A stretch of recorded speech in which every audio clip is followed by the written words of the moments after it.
welcome. Thank you for joining us, taking your time. Thank you. You love Atlanta now, right? I love Atlanta. I've loved Atlanta since the day I came here. I mean, I've been working in Atlanta.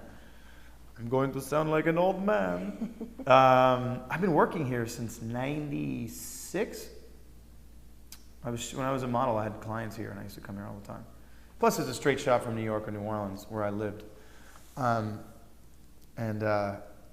Yeah, man, I've had a lot of fun in this town. But coming back here now, I mean, we've been here for 4 years. This is my home. Atlanta's a huge city. It's a lot of fun. There's a culinary revolution that's happening here. There's wildly progressive people. There's amazing food. There's amazing music. There's amazing, it's everything. I mean, it's a city of 6 million people. You know what I mean? Yeah.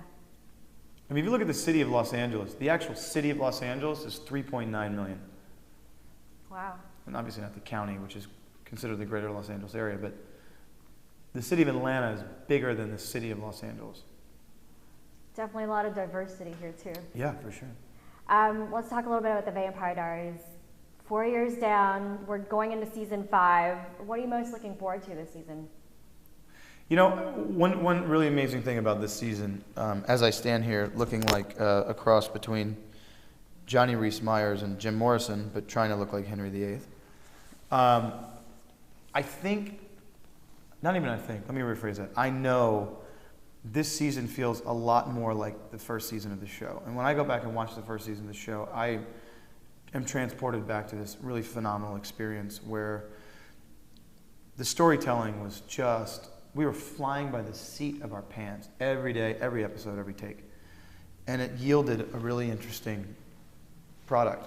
And it was all of our favorites, I think, save for Paul pretty much, because Stefan was just so heady in that season. But we're going back to that this year. And our writing team is just on it, and our production team and our both director of photography that we have, both of those guys are so dialed in. It's dark again, telling story with not just words, but with light and music. And I think this is really going to be one of the best seasons of the show, and great possibilities. You know, it's not just Stefan or just Damon. It's Stefan and Silas and Catherine and this and that, and there's a lot of dynamic, and I'm excited about it. Wow. I mean, I may sound subdued just because I've been up since 5 o'clock this morning, but I am excited about it. What's your favorite part been about playing Damon Salvatore? Did you almost just say what's your favorite bar? I think that was a Freudian slip. What's your favorite bar? I'm not going to tell you that. What's my favorite part? Yeah. I'll tell you once we cut. Okay. My favorite part of what? Playing Damon Salvatore as a character. Everybody else has gotten to play doppelgangers, and Paul's getting to play Silas this season. What's your favorite part about playing Damon? He's probably one of the more complex characters of the show. Damon is a blast. Even when Damon is pining and being a whiny little baby, he's still a blast. I wouldn't change it for the world, and I wouldn't change very much about Damon. I'm very fortunate to be able to play this guy, and he's a wildly complex guy. He thinks a lot, that Damon, but he also, getting over Catherine and going through all these places, you know, Damon has experienced an immense amount of pain in his life, and we all use humor as a band-aid and a medicine for pain, and Damon is no exception to that rule. He uses it not so sparingly. I mean, he uses it a lot. And so it makes him just really fun, and it makes him, you know, Damon's the guy that, again, you know, and I've said this before, but it really sums him up. Damon is the guy who has the same look on his face, whether he's saving a kitten out of a tree or ripping your throat out. He's that guy. You know, he can see them as one and the same. It's the same thing. Hey, it's Sunday morning. Let me get this kitten out of the tree. Hey, let me rip your face off. It's just Damon. And he loves with reckless abandon, fierce loyalty. He's a wildly loyal brother. He's a loyal boyfriend. He's just loyal. And I think there's something to be said for that. He'll screw you over in a heartbeat if he needs to, but it will be for someone he loves.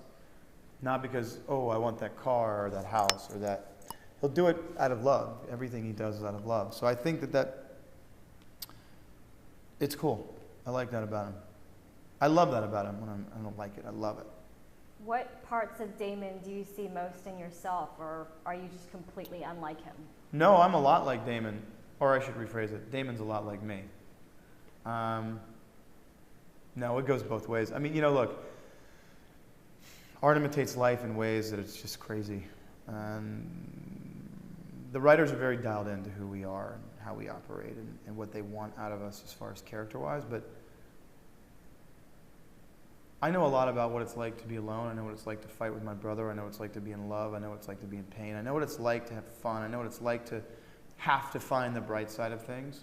A lot like Damon. I don't like maniacally killing people anymore, personally, like Damon does, but there are a lot of similarities. There's a lot of congruence, a lot of consistency with where I am in my life and what Damon's life is like on the screen, and vice versa. A lot. And so it makes for a very interesting ride. I mean, these writers know us better than we know ourselves sometimes. So sometimes they give us laughs and sometimes they stick it to us. But either way, it's a lot of times it's cathartic, it's funny, sometimes it's sad. And it's a roller coaster ride, much like life. Yeah, hey. Do you think Damon's relationship with Elena has helped or hindered him? I think she's taught him to grow as a living, breathing, loving being. I think his love for her definitely got him into a lot of bad choices or bad decisions. But again, he does everything out of love. It's not, it could be deemed as selfish, but he wants the best for her, and he's a lot older than her, so he thinks he knows everything. But what he needs to do is just let her grow and make her own decisions, make her own mistakes, make her own triumphs. We've asked everybody what they think draws the fans most to the Vampire Diaries, and everybody has said Ian. What do you think draws the fans most to the Vampire Diaries? That's extremely sweet. I think these people have been drinking a lot. I know it's early. I think this show has so much heart. We're really looking forward to season 5. I know I am personally as a fan. And yeah, no, we're excited. Wait. We're excited, and I want to build our viewership. Paul Wesley just told me that I think Arrow is ahead of us in ratings. That's not gonna happen anymore.